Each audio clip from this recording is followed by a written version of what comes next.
Welcome back to Bar Girl Baddies. Today's story is one that's going to hit different for a lot of you watching. It's not about a young guy chasing adventure or a middle-aged man having a midlife crisis. This is about a bloke who did everything right for 40 years, built a life, raised a family, worked himself to the bone, and then watched it all slip through his fingers in a country that promised him paradise. His name is David. He's 62 years old, from Brisbane, Australia. Spent most of his working life in the mines up in Queensland, supervising equipment crews, making decent money, living the Australian dream. Had a wife he loved, 2 kids who grew up and moved on with their own lives, a house in the suburbs with a hills hoist in the backyard and a ute in the driveway. Everything you're supposed to want, yeah? Then his wife Margaret died. Cancer took her slowly over 18 months, and David watched the woman he'd shared 37 years with fade away in a hospital bed.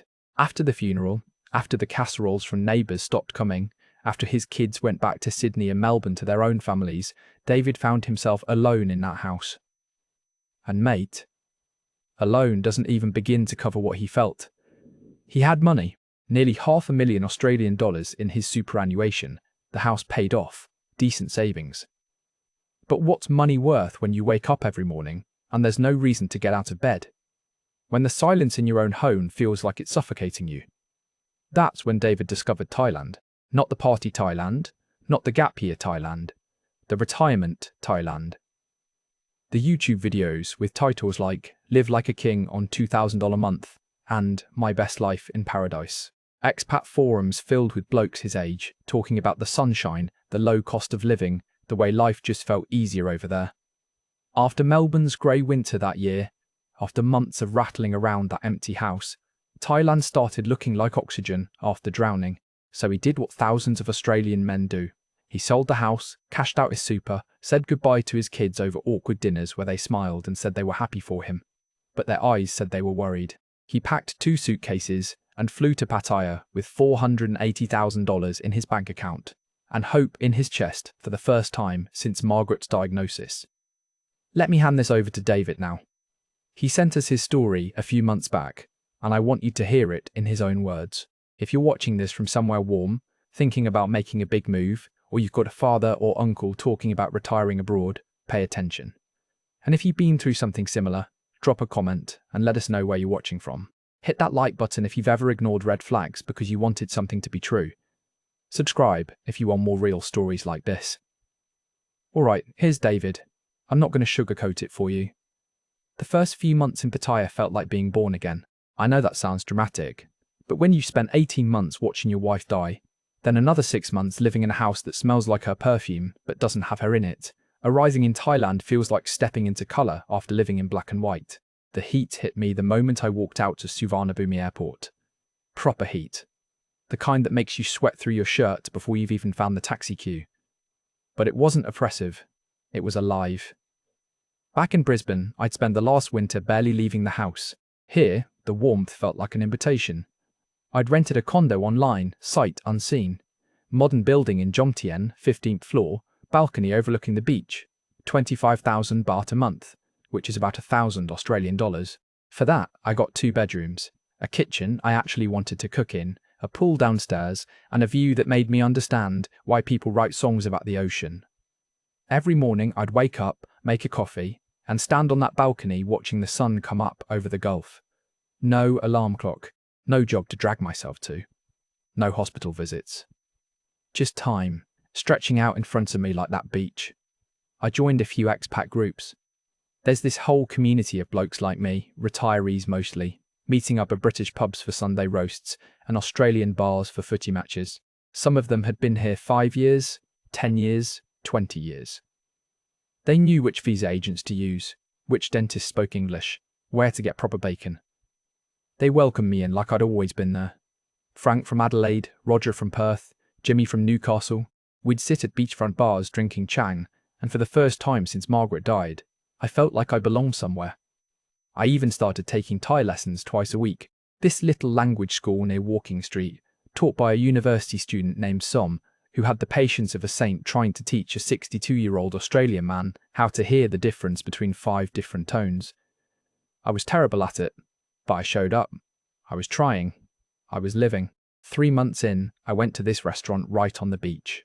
Not a tourist trap, a proper local spot that Frank had recommended.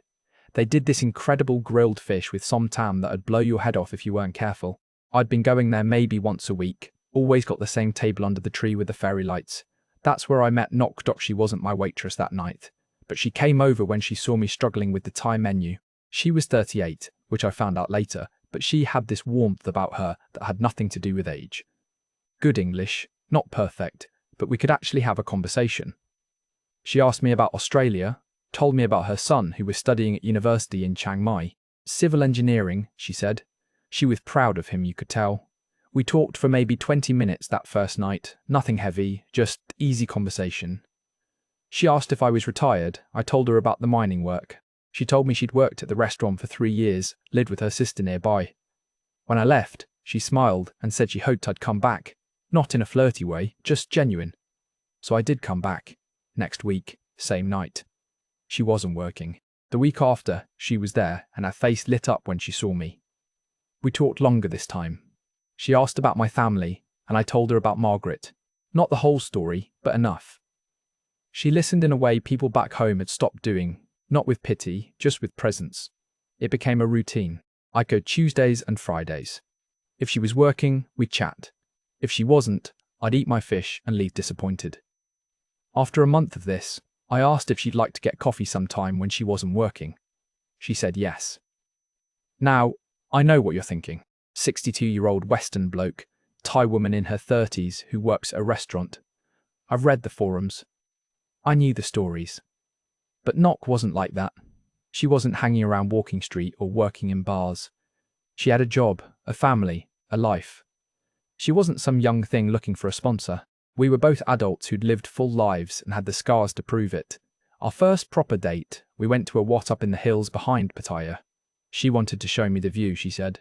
We took her motorbike, me on the back like a tourist, holding on while she navigated the traffic like she'd been born doing it. At the temple, she explained the Buddha statues, the different hand positions, what they meant. She was patient with my questions, laughed at my pronunciation when I tried to repeat the Thai words. We had lunch at a local place where I was the only foreigner. She ordered for us this incredible spread of dishes I didn't know the names of. When I reached for my wallet, she insisted on splitting it. That stuck with me. She didn't assume. She didn't expect. We started seeing each other properly after that. A couple times a week at first, then more. She'd come to my condo and cook these elaborate Thai meals, teaching me how to make curry paste from scratch, laughing when I'd chop the chilies and then rub my eyes. I'd take her to the nicer restaurants she'd never been to, the ones that charged Western prices. It felt good to treat her, to see her eyes light up at places she'd only walked past before. 6 months in, she introduced me to her family. We drove up to Isan, 9 hours through the countryside to her village. Her parents' house was basic, wooden, raised on stilts with chickens underneath. Her father was a rice farmer. Her mother sold som tam at the local market. They welcomed me with a feast, despite barely speaking a word of English. Nok translated, and we communicated through smiles and hand gestures and the universal language of her mother forcing more food onto my plate. That night, lying on a thin mattress under a mosquito net, listening to the frogs and the distant sound of karaoke from someone's house down the road, Nok told me about her struggles. Her son's tuition was expensive. Her father needed surgery on his knee but kept putting it off because they couldn't afford it. Her brother's motorbike had died and he needed it for work. She wasn't asking. She was just sharing, the way you do when you're getting close to someone. But I heard the weight in her voice, and I wanted to help. God, I wanted to help. I gave her 15,000 baht for her father's knee surgery. About 800 Australian dollars. She cried and tried to refuse, but I insisted. I had the money. What was I saving it for? I was retired.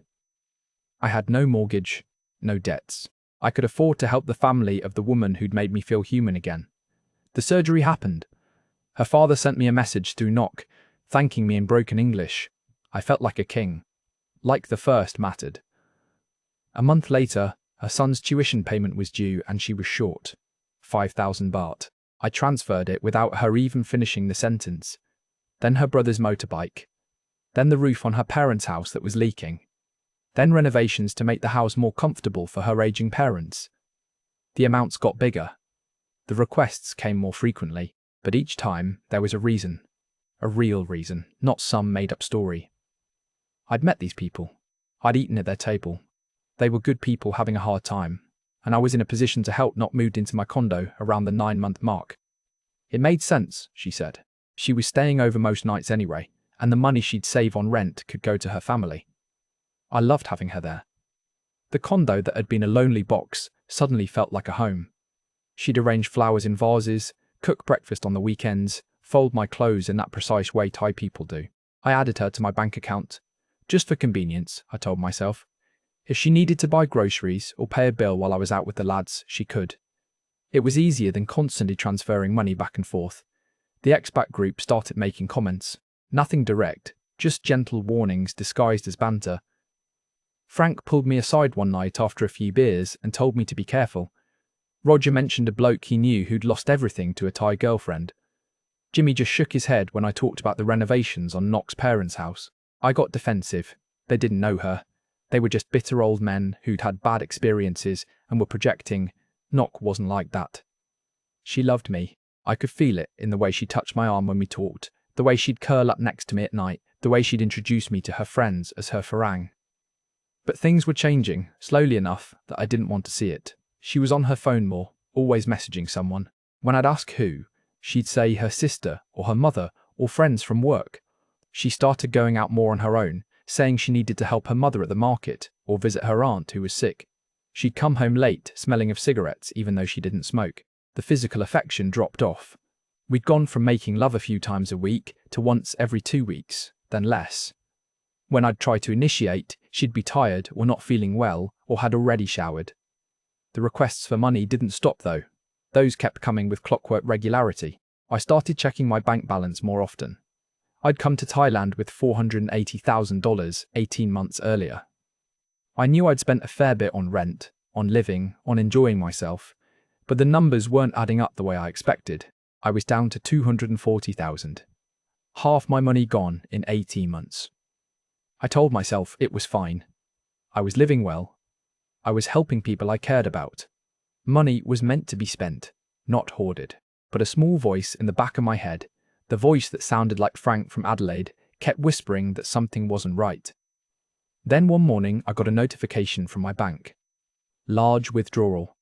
I opened the app expecting to see a few thousand baht for groceries or something.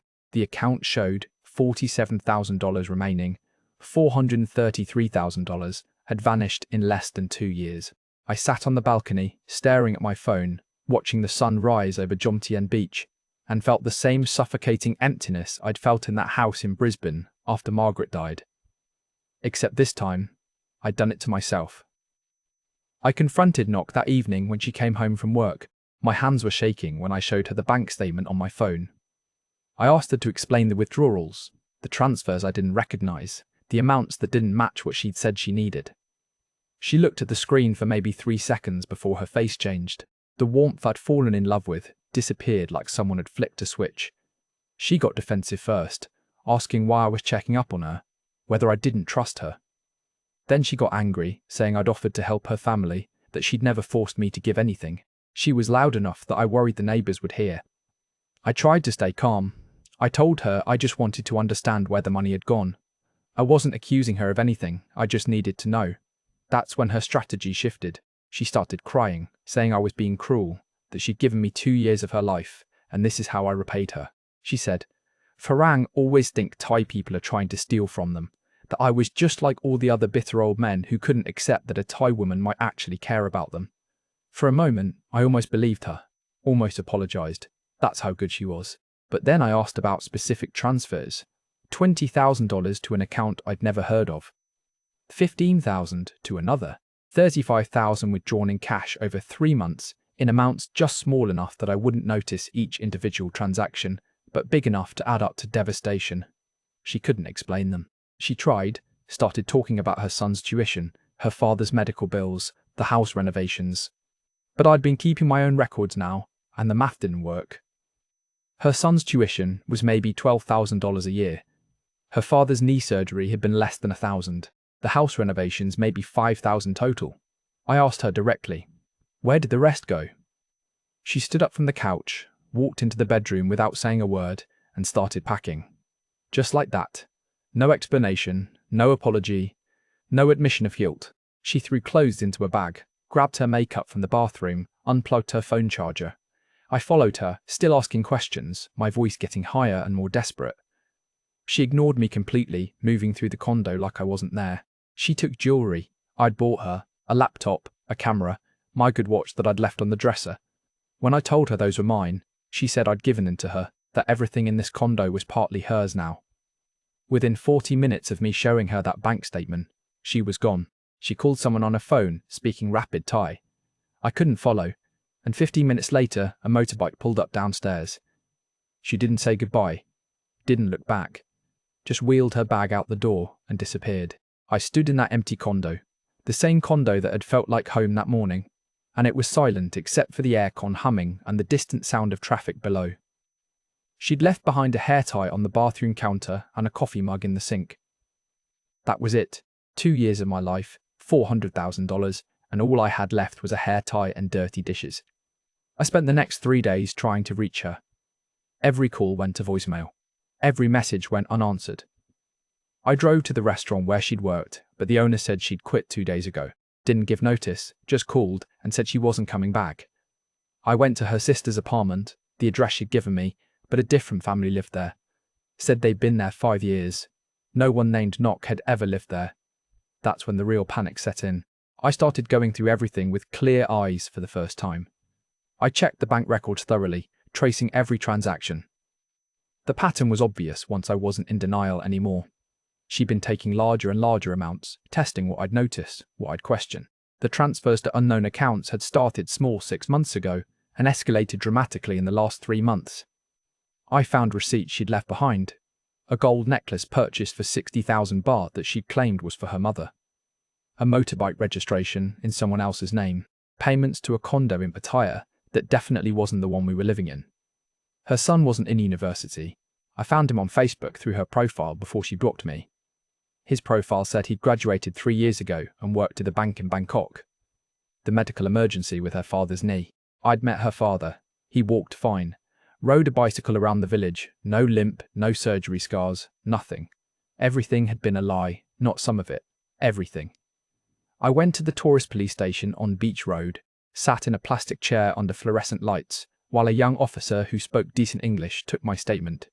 He was professional, but his eyes told me everything I needed to know before he said it. These cases were common. Very common.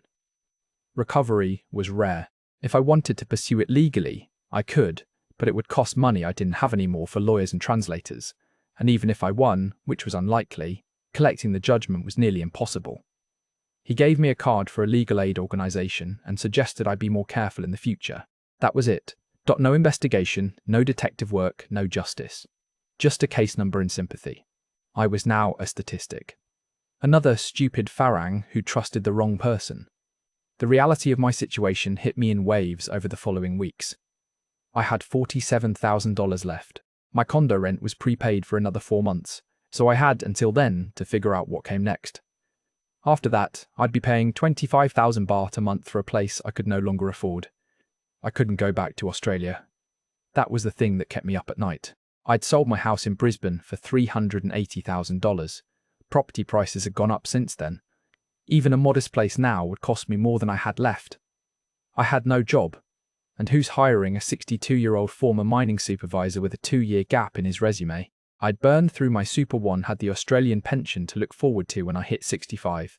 But that was years away and wouldn't be enough to live on back home. I was trapped in Thailand, the paradise that had become my prison. I called my daughter Sarah in Melbourne. That was one of the hardest conversations of my life. She'd warned me, gently, before I'd left, had asked me to be careful, to maybe rent for a while before making permanent decisions. I'd brushed her off, told her I was fine, that I knew what I was doing. Now I had to tell her I'd lost everything. She cried, not angry tears, sad ones, which somehow felt worse. She offered to help, said she and her husband could send some money each month. But she's got 2 kids in primary school, a mortgage in one of the most expensive cities in the world, her own struggles. I told her no. I couldn't become a burden to my children. I'd rather sleep on a beach than take food out of my grandkids' mouths. My son in Sydney had a similar reaction. Wanted to help, couldn't really afford to, felt guilty about it. I told them both I'd be fine, that I'd figure it out. I didn't want them carrying my mistakes.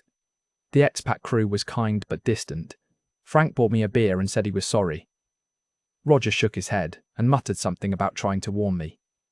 Jimmy just looked uncomfortable, like my failure was contagious. I stopped going to the Sunday meetups. Couldn't stand the pity in their eyes, the unspoken, I told you so, hanging in the air.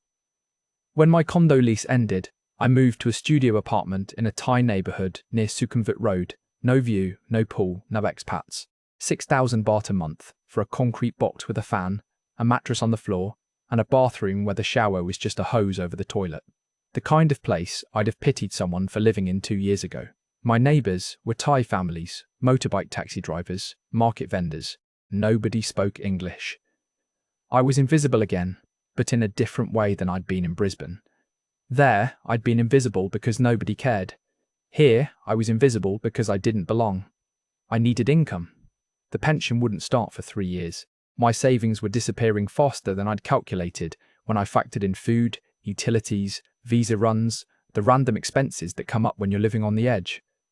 I found work teaching English at a language school near the Naklua market. They didn't care that I had no teaching qualifications. I was a native speaker with a pulse. That was enough. They paid me 300 baht an hour, about 12 Australian dollars. I taught basic conversation to kids and teenagers, 4 hours a day, 5 days a week, 60,000 baht a month, roughly $2,400. It wasn't enough to save anything, but it kept me alive. I also picked up odd jobs at a hostel near Walking Street. The owner was a British expat who'd been in Pattaya 20 years. He let me work reception a few nights a week, in exchange for cash under the table and the occasional free meal from the hostel's restaurant. I'd sit there from midnight to 8 in the morning, checking in drunk backpackers and watching cockroaches crawl across the walls, thinking about how I used to supervise mining operations worth millions of dollars. The physical work was fine. My body could handle it. It was the psychological weight that crushed me. Every time I taught a class, I thought about my grandson learning his ABCs back in Melbourne while I was teaching someone else's kid for pocket change. Every time I mopped the hostel floor, I thought about the house I'd sold, the comfortable retirement I'd planned, the life I'd thrown away for a woman who'd never loved me. The shame was constant. It lived in my chest like a stone. I'd see other retirees at the beach, older blokes with their Thai girlfriends, and I'd wonder if they were smarter than me or just luckier. I'd walk past the condo building I used to live in and feel physically sick. I stopped calling my kids as much. What was there to say? I'm fine. Getting by, teaching English, living in a room smaller than your garage. Every conversation felt like evidence of my failure as a father, as a man, as someone who was supposed to have his shit together at 62. The loneliness came back too, worse than before. At least in Brisbane, I'd been lonely in a house full of memories of a real life I'd actually lived. Here, I was lonely, surrounded by the ruins of a fantasy I'd been stupid enough to believe in. I'd lie on that thin mattress in my concrete box, sweating in the heat because I couldn't afford to run the aircon, listening to Thai soap operas through the walls and motorbikes revving in the swah below.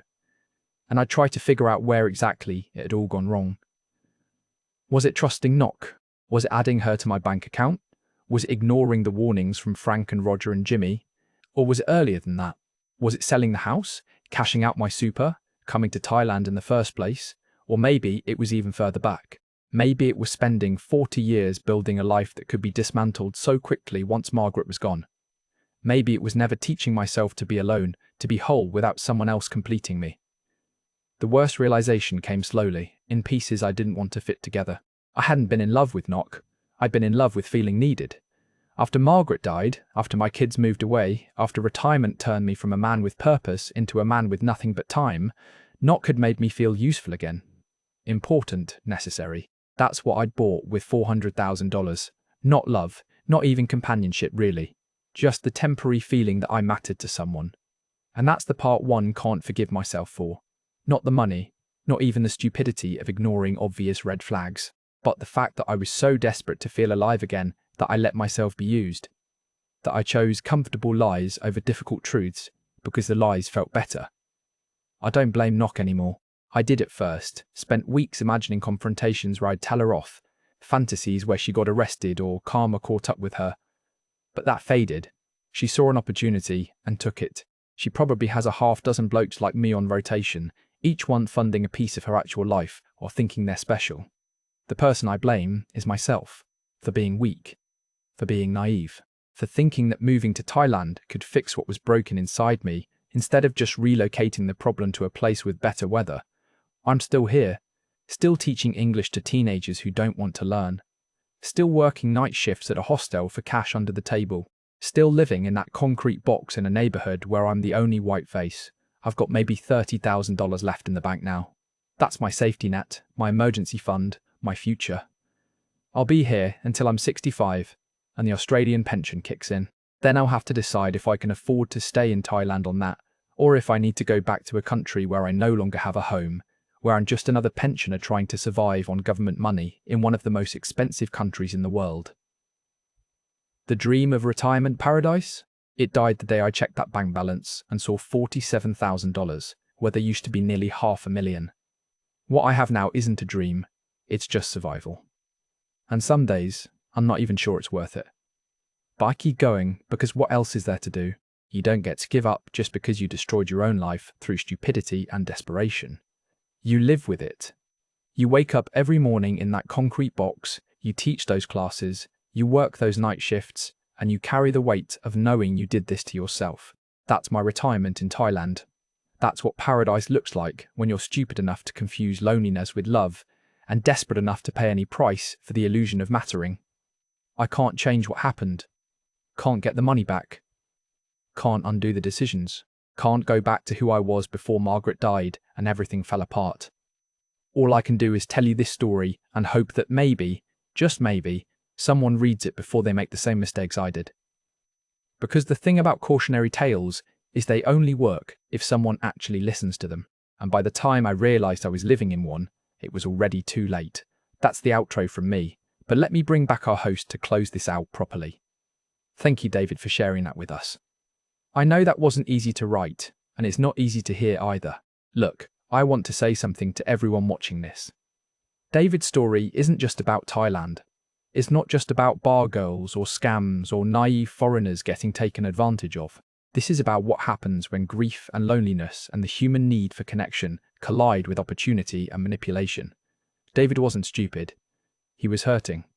He'd lost his wife, his purpose, his sense of who he was. And when someone came along and made him feel needed again, made him feel like he mattered, he grabbed onto that with both hands because the alternative was drowning in that empty house in Brisbane. We want to think we'd be smarter, that we'd see the red flags, that we'd listen when friends warn us. But loneliness does something to your brain. It makes you vulnerable in ways that intelligence and life experience can't protect against. The truth is, versions of this story play out everywhere, not just in Thailand, not just with older men and younger women. Anywhere there's someone hurting and someone willing to exploit that hurt for profit. David lost $400,000, yeah. But what he really lost was his dignity, his sense of self, his ability to help his grandkids or visit his daughter without being a burden, his retirement, his security, his future. And he lost it because he was human, because he wanted to feel alive again, because he made the mistake of thinking that geographic change could heal emotional wounds. The lesson here isn't, don't trust Thai women, or don't retire abroad, or any of that simplistic garbage. The lesson is that vulnerability isn't weakness, but it can be weaponized. That the dream of reinvention is beautiful, but it requires clear eyes, protected boundaries, and the painful honesty to recognize when you're running from something rather than running towards something. If you're watching this, and you're planning a big move, a big change, a big escape from whatever's hurting you back home, please take a moment. Talk to people who care about you. Protect your assets. Move slowly. Test the waters before diving in. And most importantly, do the hard work of healing whatever's broken inside you before you try to fix it by moving to paradise. Because paradise doesn't fix you. It just gives you better weather while you figure out that you brought all your problems with you on the plane. David's still in Pattaya, still teaching English, still surviving. And maybe that's the real lesson. That even when you lose everything, you keep going. You find a way. You live with your mistakes, and you hope that sharing them might save someone else from making them. If this story resonated with you, leave a comment. Tell us where you're watching from. Share your own experiences if you're comfortable. And if you know someone who might need to hear this, someone who's talking about making a big move or chasing a big dream without doing the hard work first, send them this video. That's it for today's episode of Bar Girl Baddies.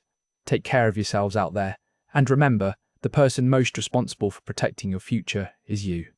See you in the next one.